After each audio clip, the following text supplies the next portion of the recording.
Hi, I'm Shane Johnson. I'm the lead mentor here at RAIN, and welcome to our pre-holiday version of our Founder Fireside Chat. Raj Vable will be joining me here today. Hey, Shane. There he is. Thank you.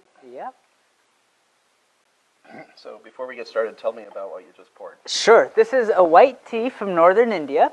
White tea is the least processed of any tea type. So for those reasons, typically it's the lowest in caffeine and the highest in antioxidants of any tea type. And this particular white tea was made in the spring, April of this year, in a region in northern India that we'll talk about in a second. But it's a new tea region that we're working with the farmers to introduce into the U.S. called Kumau. So the name of the tea is Kumau white tea. Kumau is the name of the region, and white tea is the type of tea that it is. Okay, so before we talk about India, how did you get started doing this? Sure. And All right. Actually, tell us about Young Mountain Tea and what it does. Sure. Yeah, well, cheers to the holidays. I didn't check my mic. It's working? We're good? Okay. Yeah, so maybe I'll jump into the first part of that first. Yeah, so I was born and brought up in rural northern Michigan, right on the shores of Lake Superior, which is not a place you'd expect to find an Indian descent person. But my parents migrated over from India in the 70s for their schooling and then wound up in teaching at a college there. It's an old mining college that had converted into an engineering college. So I was born and brought up in northern Michigan and grew up sort of aware that India existed, kind of getting dragged there against my will through summer vacations, but not really something that I really pursued independently of my family. But that changed in college. I studied electrical engineering, and in that program, I quickly realized I was in the wrong program. So did you graduate with an electrical engineering degree? That's right, yeah. I graduated electrical thinking that I was going to go into sound recording because I grew up playing guitar. I thought I would, I was never going to be good enough to play on stage, so maybe the best I could do is be the person behind the mic recording the band's play. And that didn't pan out, but that got me into electrical engineering. And in my senior year of college, was looking for something to do with this degree that would get me where I wanted to get, which was just abroad. I just kind of wanted to travel, and that was about the extent of what I knew. So I talked to my mother's ancestral village. There's a school there that had this computer lab. They had put all these resources into buying computers, hiring 2 computer teachers, but they didn't have any reliable electricity access, so they couldn't actually run the computers. So I talked to them about using solar power as a way to power the computers so they could have decentralized electricity access and give me a way to use my degree towards something that would be meaningful. And yeah, that was my senior year of college, and that project was absolutely incredible. Super challenging, super frustrating in a lot of ways, but really eye-opening in the sense of just introducing me to the kind of issues at play when we think about rural communities in other countries. And So yeah. how did that lead to tea? Yeah, so I got interested in renewable energy, and really renewable energy is a way to create jobs in villages. And that project led to other projects within solar and eventually up north into the mountains of northern India. Into this region called Kumau, which is where this tea comes from. And after college, I came to the U of O, to University of Oregon, to do my master's. And after that, got a Fulbright fellowship to go back to India. And right around that time, when I was done with my studies, I was pretty sure that these were the issues that I wanted to work on, specifically livelihood creation in the villages. However, I knew that electrical engineering, or renewable energy specifically, wasn't the right fit for me. So I just kind of went into that Fulbright knowing that I was going to come out doing something else, and had fallen in love with tea. So recognizing that these communities were very accomplished farmers, and seeing an opportunity with the growing market for tea in the US, I talked to them about growing tea as a way to create jobs. And so it really began with a promise where if they would grow the tea, I would buy everything that they made and then import it and sell it in the US. And that was 2013 that I foolishly shook hands and committed myself to buying what they made. So in 2013, you foolishly shook hands. When was the first batch of tea delivered to you in the United States, and how did that go? Yeah. Well, so what happened was made this commitment, and there's a nonprofit that was actually the other side of the handshake. And so we wrote a grant together to plant the tea. And tea is a tree. It's kind of kept down to the size of a bush, but if you let it grow, it would become a tree. And so it takes 2 years for the plant to get well enough established for it to actually be producing something that you can harvest. So I moved back to the U.S., kind of thinking in 2 years I'll come back for this tea and figure out how to sell tea in the meantime. And so initially, when we started selling tea online, what I did was just buy from another importer and kind of just figure out just the basics of getting registered as a food storage facility and figuring out licensing and just the kind of basics of running any kind of online business. And so, initially those teas were not from the farmers that we had talked to. Okay. The first batch that we brought in was in 2015, and that was an absolute fiasco. What part of it? Kind of all parts, to be honest.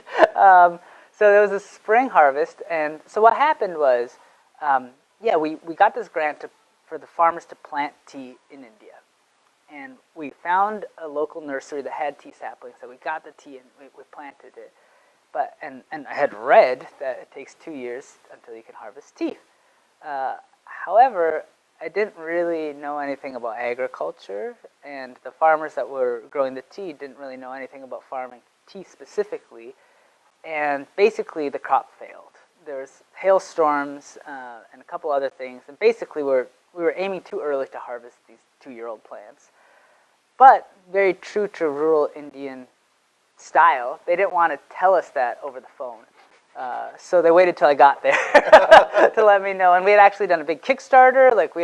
We're going full steam ahead, let's do it. And then, reached there in April to realize that there's no way we were going to harvest the 60 pounds that we needed for that initial Kickstarter. And so it was sort of like the first cataclysmic moment of Young Mountain Tea, in that there had been other road bumps along the way, but this was the first oh wow, if this doesn't happen, I don't know what we do, but something has to happen because here we are. And so the way out of that was just basically being forced to reach out to other producers in the region. We learned that very quietly, just 60 miles away from where we were working with this one group of farmers, there's this family that had been growing tea for 3 generations. And so I went on a trip over to meet this family, and it was totally a desperation trip where we had to make this tea. We had to make a white tea. I'm glad we're drinking this because it's pretty symbolic of a lot of the journey. Why'd you think I should? Yeah. Yeah. Here, let me pour you a little more. Talked to the farmer about growing or making a specific type of white tea called Baimudan. And I'll never forget it. I was carrying the sample of tea that I actually got at Allen Brothers, which is now, I guess, under renovation. That was where I kind of got introduced to the style of white tea. And so I was carrying a sample with it, and I showed the farmer this and said, hey, I made this promise to these people in the U.S. that I'm trying to keep. Can you help make this tea? And he took the tea in his hands, and he crushed it, and he smelled it, and he's like, this is what you want? Okay, I can do it. And then he did. And that's truly a testament to his ability as a man who grew up as a 3rd-generation farmer of tea, that he had never even heard of white tea before, kind of like Darlene. And many people haven't. It's a fairly new tea type to the U.S., but he was so in tune with the sort of processing, what influences what in the processing style, that just with an example of a leaf and with a rough description of how to make it, he said, I'll give it a shot. And so he did, and he's really been our local champion in that region, and we're very proud to say that 5 years later, his teas are now nationally distributed across the country. So that's an interesting thing, because sort of entrepreneurs have pivotal moments. Yeah. And that was sort of a pivotal moment for you, and seeing this very experienced person and sort of sniff it and tell you what did you learn from him in that moment? Not what did you learn about the situation, but what did you learn from him? Well, yeah, a couple of things. I mean, both related to tea and then related to like entrepreneurship. The tea part is probably less interesting because it's more technical. But on the entrepreneurship side, what I saw was somebody who was willing to take a risk and to extend trust to somebody who's young, who is kind of clearly inexperienced, but who had good intentions. I think that's what he read in me, was somebody that he felt he could trust in exchange for giving himself and his work too. And so I think it was the value, and we've talked about that conversation a lot of times over the years since, just the importance of taking leaps of faith as knowing that that's essential to growth. And I guess, like, for me, like, he introduced this idea, but it's something you have coached me in and many others have, which is that you can't have opportunity without risk. They don't really exist independently. And his kind of like willingness to really put his harvest on the line for somebody that he didn't even know if I was going to pay, he didn't make me pay up front. He said, "You can pay me when it's done," was a gesture of trust that I've learned from really is essential to true partnership. Yeah, it's interesting because in my role as a mentor and talking to people or as an investor or whatever, one of the central things that I look for is trust and integrity in somebody who I'm going to invest money in. So in your business, because it's truly international and actually all the way around the world, how important, both in India and here in dealing with distributors, is developing that trust? Yeah, it's everything. I mean, particularly I'm learning in the tea trade. I mean, initially when we're just selling to family and friends, I guess like you kind of get that trust out. Otherwise, I wouldn't be buying from you. But as we've kind of slowly over time built up relationships with other people, both who are deeply like within the specialty tea world, but also on these distributors of spices and herbs, where tea is just one thing that they sell. There's two elements to that trust. First is like that if they put their bet on you as a supplier, I mean, and especially because we are a young, untested supplier in a very established trade, it's risky for them to take that gamble. So there's that first, they extend that trust to us. However, there's also the fact that what we're offering is kind of a new tea for the market. And so trusting that what we're offering is our value proposition, that these are direct trade teas, that they're organic, that they're regionally specific, that they can take that bet on us because we're going to invest the time and energy into helping the teas sell well. There's a lot of trust both ways. And really, with the tea trade, again, because it's so well established, this is one of the world's oldest trades, that they don't, to get introduced to new buyers, it just takes a long time to build the relationship. And it's something that we've certainly grown very impatient with at times because we're trying to hit our sales goals and we're trying to, we sold, X amount this year, we should do 5X in the first quarter of next year, and recognizing that, like, unfortunately, that's just not how a lot of these higher volume sales work. They take years where it's just like this gentle feeling out of both sides, and I guess I'm thinking about the trust both being extended both to the customers as well as to the partners in India. And I think that's what you're saying, like, the international piece so much relies on, are you good for your word? So something you said about years in building relationships. Yeah. That sort of goes counter to what a lot of the entrepreneurial orthodoxy is these days. Grow, fast. Yes. And you probably hear that all the time, right? Sure. How do you keep from sort of like seeing your colleagues in another domain going like this, and where you have to build for the long term? Yeah. How as a founder do you kind of wrestle with that? Yeah, well, it's for me something that, like, I just keep returning to the sort of scale of what we're trying to accomplish and the length of time it takes to do what we're trying to do, which is grow teas in the mountains on the other side of the world.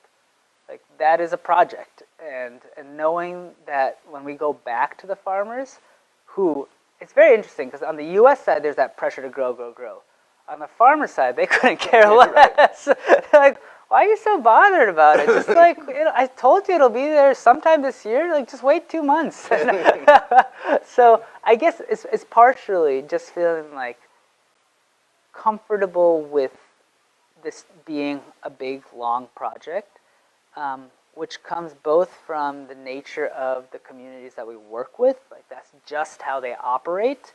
And fortunately, in the 7 years I was working in renewable energy prior to tea, I kind of got familiar with that, fortunately on somebody else's dime. So I kind of came to understand that this could not be something that instantly happened. I think that's a big part of it, has been just kind of returning to the origin of the inspiration, which is on the other side of the world, and seeing that although it feels slow in a lot of ways, really for the type of change we're trying to introduce at that level, it's actually bumping along quite quickly. Sure. And something that I haven't really asked you about yet is, you have a social business, okay? We've talked about the business side because, that's sort of where the rubber meets the road. Yeah. So, in a perfect world, what would be the impact, say in 5 years or 10 years of the business? Not where is the business at, but what's the impact? Sure, yeah. Well, really what we're trying to do is develop the first community-centric model of tea for the Indian tea industry. Because what exists today, the British introduced tea into India. There's this crazy story. They stole it from India. They sent a spy, literally, in to steal it. And I don't know how he did it, because he was a 6'4", red-headed Scotsman who went deep into interior China and stole tea and brought it to India. And so from day one, it was sort of this outsider approach to developing a massive industry. And so there's never really existed a model where it was community-led, the community gets the value out of their work, and has a sense of empowerment from being owners. So really that's the heart of what we're trying to do, is develop a model where the farmers themselves are reaping the benefits from the work that they're doing. And so in 5 years, what we're trying to do is become putting their region, this region in northern India where this tea comes from, the Kumaon region, on the map as the next great Indian tea region.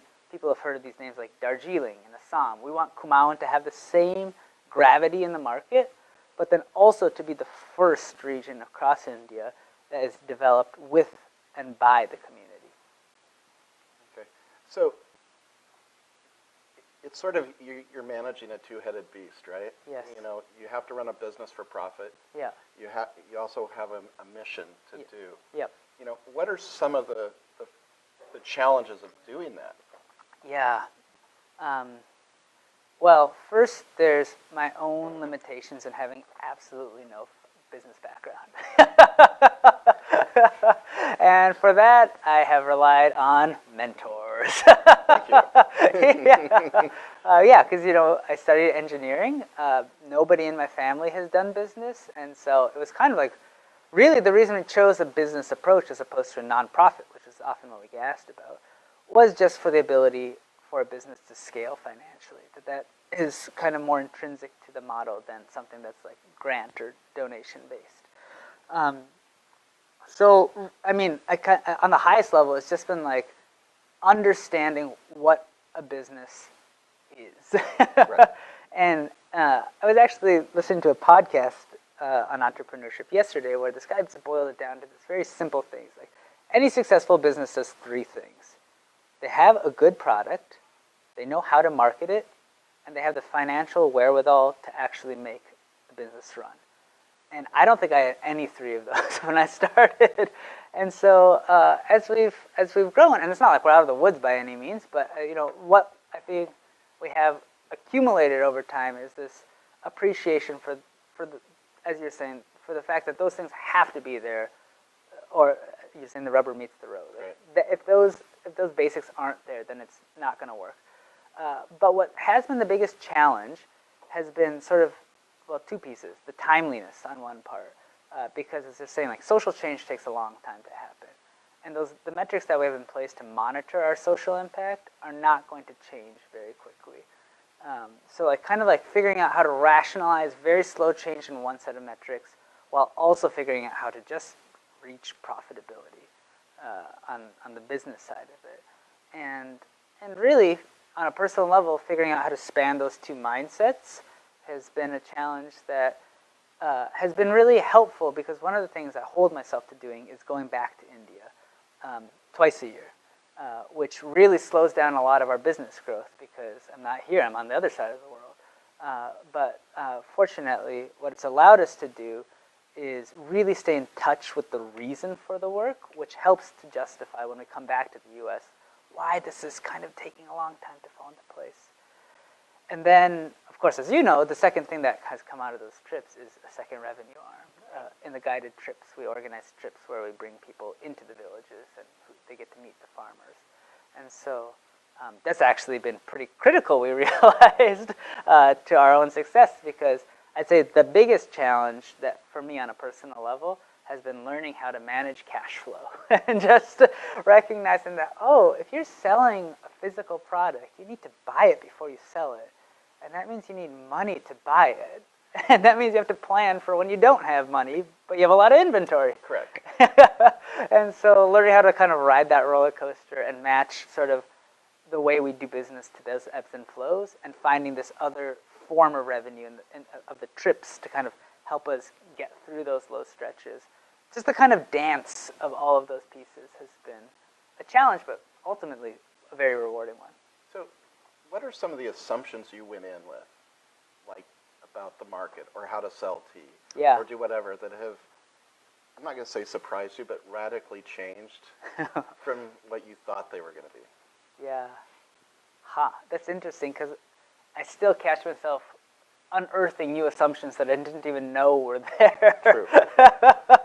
But some of the first were that people are going to care. You know, there's never really a market assessment of what we were going to do. It's like, let's grow tea and sell it. And so... Oh, you didn't get out the whole lean canvas and do all the iterations? You know, I think I did have a kind of a co-founder. He was on board for like the first 6 months. And I think he did introduce the idea of a lean canvas and like a business model canvas, and we went through the exercise of doing it, but then we kind of backburnered it, right. Which I regret. Truly I regret it, because I do see those now as really valuable tools. But one was, that there was going to be a market for what we were doing. And so, you know, one of the biggest realizations is that, like, I like white tea, so therefore white tea is going to do well. Okay. Nope. The U.S. drinks black tea, it turns out. And so kind of switching that over to black tea was one of the first transitions.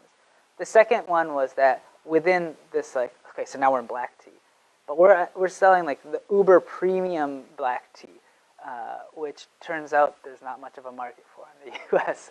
Most tea in the U.S. is drunk as tea bags or as iced tea, and those are different grades of tea.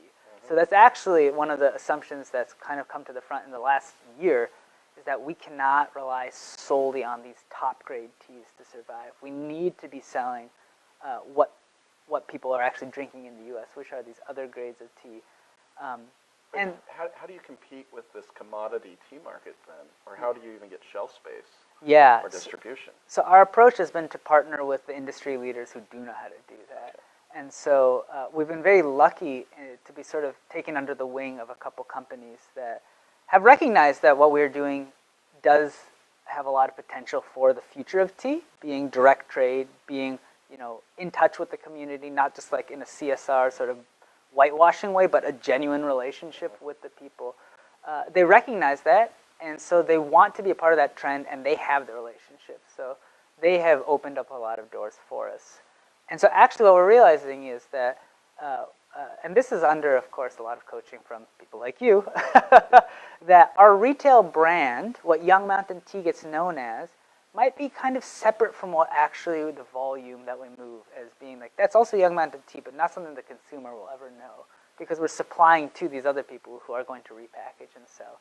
So it's been also a humbling process and helpful in that we don't need to be sort of the face. We don't need to be on the store shelves for us to achieve our mission. As long as the tea is selling, as long as the farmers are getting a fair cut, and as long as we have secure supply chains that we can't get cut out of, we can still achieve our mission even if these other people are selling the tea to the consumer for us. Okay. So, excuse me. So it's sort of interesting. I mean, having chatted with you over several years and stuff, there's been a lot of evolution of trying things. Yeah. And I'm going to bring up something uncomfortable. And one of the things was your initial retail strategy. Yeah.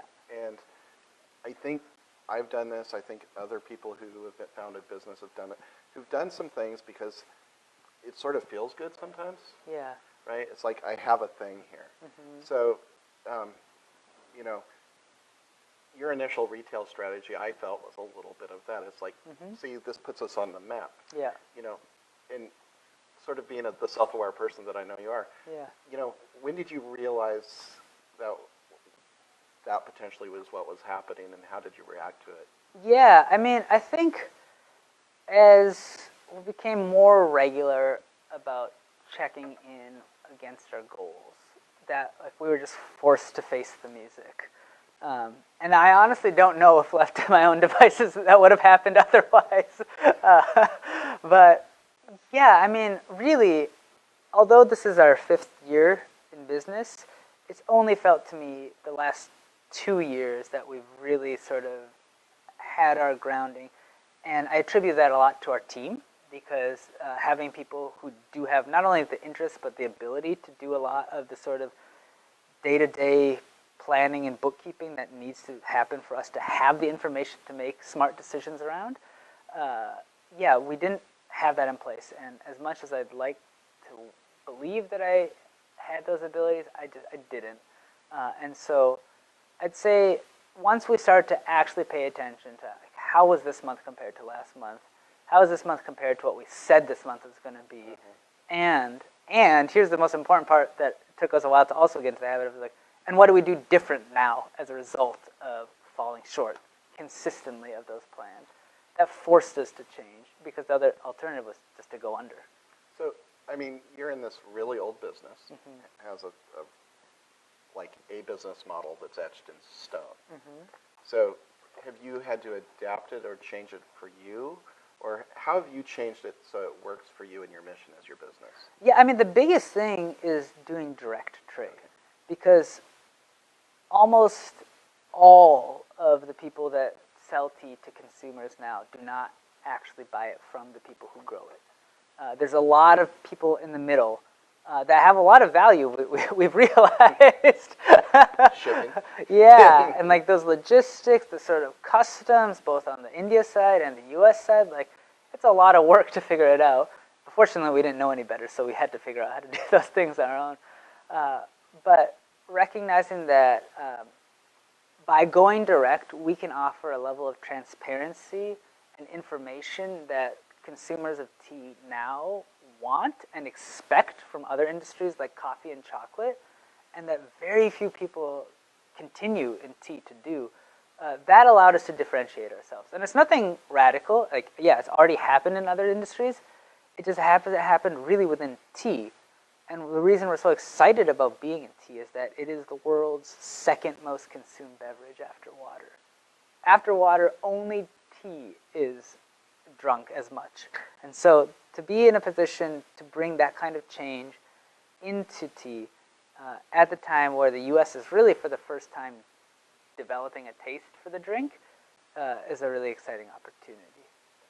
So I think we're getting close to where we're going to wrap up. Okay. One of the questions that I think's sort of key is with entrepreneurs and where they choose to start their business. Yeah. So why Eugene? And are you going to keep here?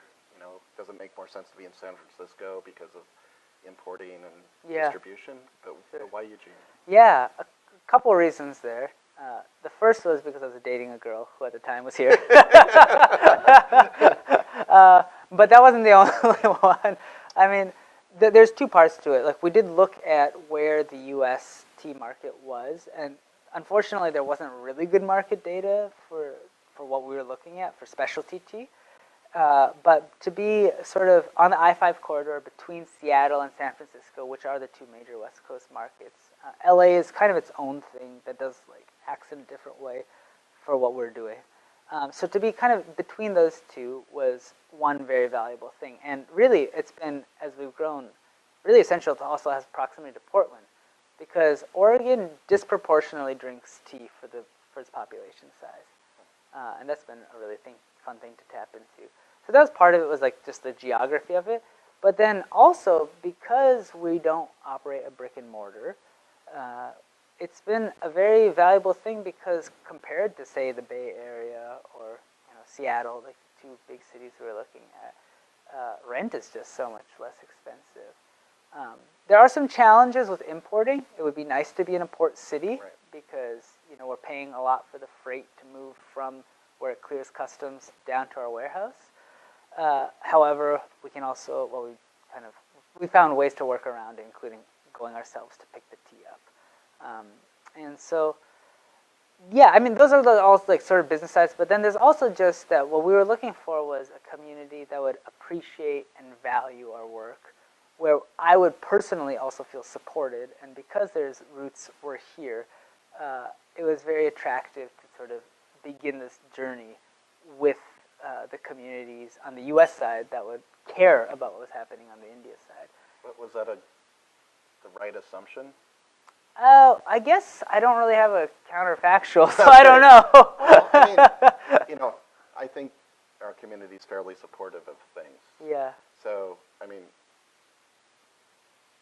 do you think it's more supportive than you thought? Do you think it's less supportive? I think, okay, I guess here's how I felt. It's felt like emotionally we have been as supported as we could possibly imagine. Maybe perhaps too much so, because it didn't kind of like, yeah, you guys are doing great work. You guys are doing great work. Like, there's been few people who have been willing to say like, you know what, you should also be doing this and this and this. The emotional support has been phenomenal. The sort of actual concrete spend the money on the product support has been a little bit more challenging. Actually, we don't sell that much tea in the local area. Sure. Which is kind of like, because it's a competitive space for tea, there's a lot of tea companies here. But I think that's a nut that we still have to crack. So I would say, like, from a community kind of feel-good support way, it's been the right choice.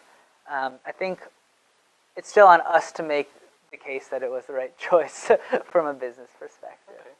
Well, thank you very much Yeah. for taking the time out of your day to come do this. And, everybody have a Merry Christmas. Merry Christmas and cheers Cheers to a Happy New Year. Year.